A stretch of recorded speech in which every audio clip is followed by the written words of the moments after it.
නමෝ තස්ස භගවතු වරහතෝ සම්මා සම්බුද්දස්ස. අද දවසේ මම ඔයයන්ට කියා දෙන්න බලාපොරොත්තු වෙන්නේ ධාතු කාමතාවයෙන් ඇතිවෙන වංචනික ලෝභය පිළිබඳවයි. අපි පළමුවෙන් බලමු ධාතු කාමතාවය කියන්නේ මොකක්ද කියලා. ධාතු කාමතාවය කියලා කියන්නේ දෙන්න තියෙන කැමැත්ත.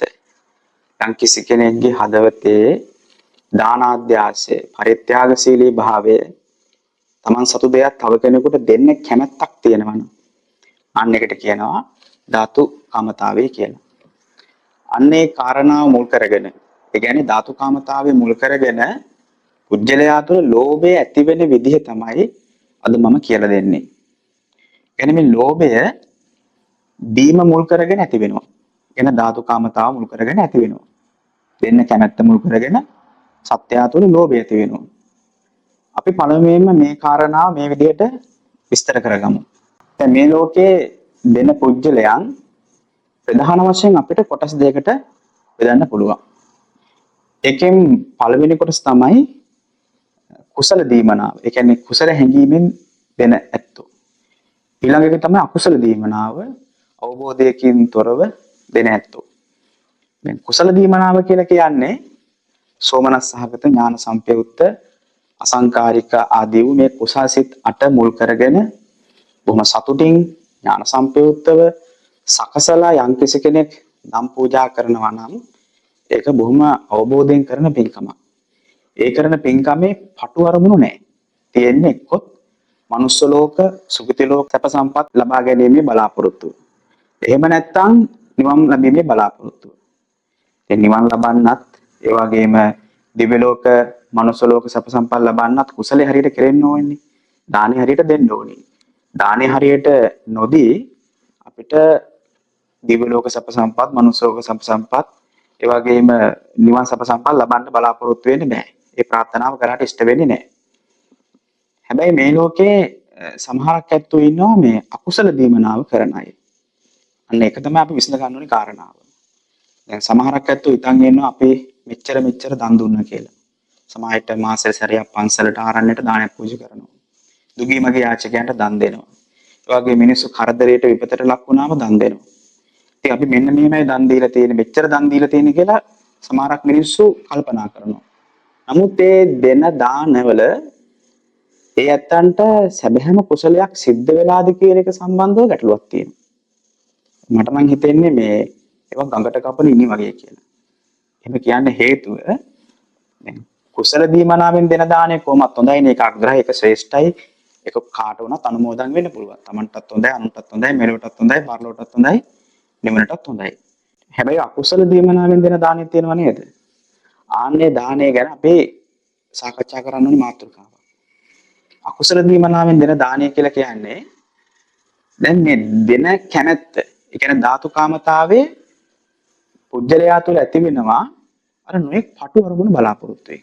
ඒ කියන්නේ ලෝභය දියුණු කරන්න, ලෝභයම වඩන්න, ඒ වගේම නොඑක් දේවල් බලාපොරොත්තු වෙන්. ඒ කියන්නේ බලාපොරොත්තු කියලා කියන්නේ මේ හොඳ යහපත් බලාපොරොත්තු නෙමෙයි. කීර්තිය, ප්‍රශංසාව, ලාභ සත්කාර මේ දේවල් බලාපොරොත්තු වෙන සත්‍ය දන් දෙනවා අන් අයට. පරිත්‍යාගශීලී ආදී කටයුතු සිද්ධ කරනවා.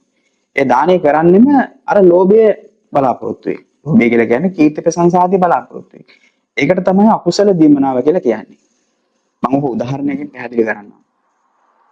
දැන් ඔය මිනිස්සු පන්සලට දාන දෙනවනේ. පන්සලට දාන දෙනකොට ඒ ගොඩක් දෙනෙක් ඔය දානේ පූජා කරන්නේ මේ පන්සලේ ස්වාමීන් වහන්සේ තමන්ගේ නිවසේ බණට, පීතට, පාංශුකෝලෙට වඩින එක නැති වෙයි කියලා බයට තමයි ඔය දානේ පූජා කරන්නේ. සමහරක් ඇත්තෝ ඉන්නවා දානේ පන්සලට රැගෙන ඇවිදිලා ස්වාමීන් වහන්සේ නමක් නොහිටියොත් ඒ දානේ අරන් යනවා. සමහරට බනිනවා. එතන දීමනාව නැහැනේ.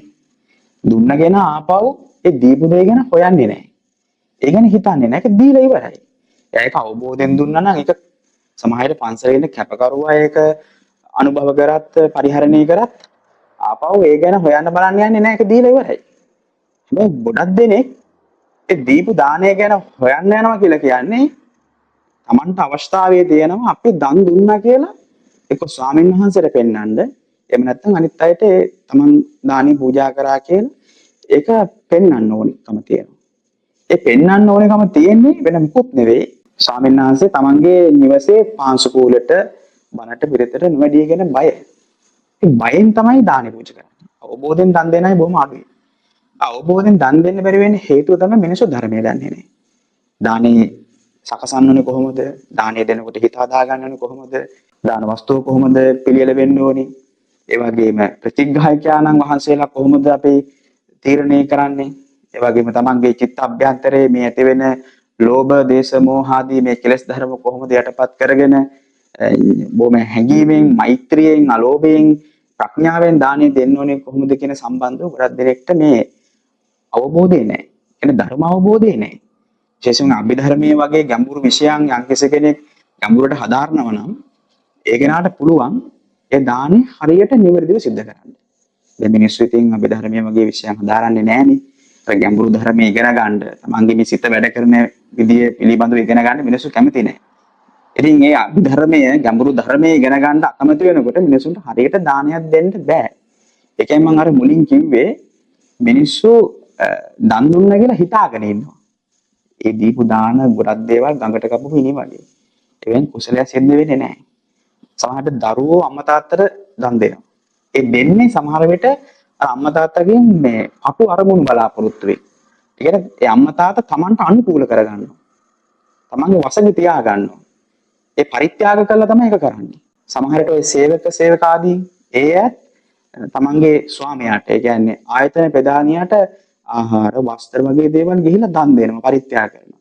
ඒ පරිත්‍යාග කරන්නේ තමන්ට අනුකූලව එයයි තියාගන්න. තමන්ගේ වශයෙන් තියාගන්න. තමන්ට ලාභ සත්කාර කීර්ති ප්‍රශංසාදී ලබා ගැනීම බලාපොරොත්තුව තමයි එතන තියෙන්නේ. ඒකයි මම කිව්වේ අර ලෝභය ඇති වෙනවා ධාතු කාමතාවයෙන්. ඒ කියන්නේ දන් දෙන්න කැමැත්ත ඇති වෙන්නේම අර ලාභ සත්කාර කීර්ති ප්‍රශංසාදී බලාපොරොත්තු වෙන්නේ. ඒ එහෙම දෙන දානයකින් කවදාවත් ඒ කෙනාට කුසලයක් සිද්ධ වෙන්නේ නැහැ. ඒ කෙනා හිතන් ඉන්නවා නම් ඒකෙන් කුසලයක් සිද්ධ වෙනවා කියලා. ඒකෙන් කුසලයක් සිද්ධ වෙන්නේ නැහැ. එතන වැඩෙන්නෙම ලෝභයමයි. ඒකට කියන්නේ අකුසල දීමනාව කියලා. ඉතින් අකුසල දීමනාව අපි සිද්ධ කරන්න හොඳ නැහැ. එහෙම සිද්ධ කරොත් අපිට ඒ කරන කටයුත්ත ඒක ක්‍රියාවක් පමණයි. ඒකෙන් අපිට කුසල සංස්කාර උපදින්නේ නැහැ. ඒ නිසා දෙන දාණය අපි නිවැරදිව අවබෝධයෙන් දෙන්න ඔක බලා ගන්න ඕනේ.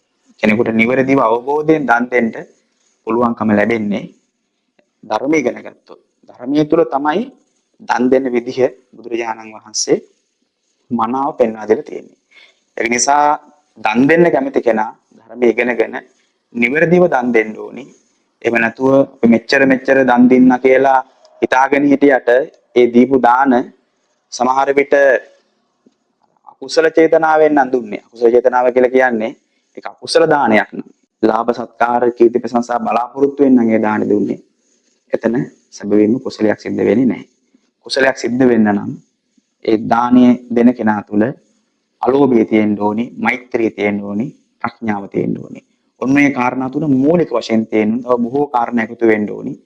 එමෙ එකතු නාම තමයි ඒ දානයෙන් මහත්ඵල මානසංස ලබාගෙන සුගති ප්‍රාර්ථනාවක් හරි නිවන් ප්‍රාර්ථනාවක් හරි සිද්ධ කළා තමන්ගේ ප්‍රාර්ථනාව ඉෂ්ට කරගන්න පුළුවන්කම ලැබෙන්නේ. ඒ නිසා කවදාවත් අකුසල දීමනාව සිද්ධ කරන්න එපා. ඔන්නේ අකුසල දීමනාව සිද්ධ කරන එකට තමයි කියන්නේ ධාතු කාමතාවයෙන් ඇති වෙන වංචනික ලෝභය කියලා. නිසා ඔබ කවදාවත් අකුසල දීමනාව නෙවෙයි කුසල දීමනාව සිද්ධ කරන්න උත්සාහවන්ත වෙන්න. ඔබට තෙරුවන් සරණයි.